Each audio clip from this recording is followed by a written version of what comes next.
एक पोशीदा वादी में जो कौस कज़ा की पहाड़ियों के पार थी, एक क्रिस्टल गार्डन खिलता था जहां हर फूल शीशे की तरह चमकता और हुआ के साथ गुनगुनाता था। इस बाग की देखभाल फीरा क्रिस्टल परी करती थी, जिसके प्रो में गुलाबी और चांदी की चमक थी।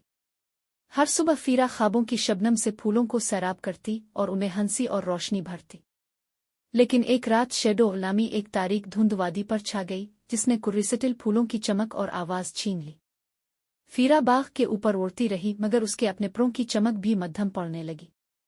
इसने आहिस्ता से कहा, सिर्फ दिल रोशनी ही मेरे घर को बचा सकता है। दिल रोशनी गूंज की पहाड़ी के गार में छुपा हुआ था, जिसकी निगहबानी एक कदीम हुआ का अजदहा करता था। फीरा ने हिम्मत जमा की और गार में दाखिल हुई। अजदहा गिरजा, सिर्फ वही दिल रोशनी को छू सकता है जो अपने अंदर रोशनी रखता हो। फीरा डरी हुई मगर साबित कदम थी। इसने अपने बाग के लिए मोहब्बत भरा नगमा गाया। इसकी पाकीज़ा आवाज़ सुनकर अजदहे की आंखें नर्म हो गईं और दिल रोशनी जगमगाने लगा। फीरा दिल रोशनी के साथ वापस वादी में आई। सारे फूल दोबारा रोशन हो गए, पहले से भी ज्यादा चमकदार और रंगीन। इस दिन के बाद से जब भी हुआ फूलों में से गुजरती है, वो फीरा का नून गैमी मोहब्बत और हिम्मत सुनाती है, ये याद दिलाते हुए कि असल जादू एक बहादुर दिल के अंदर होता है।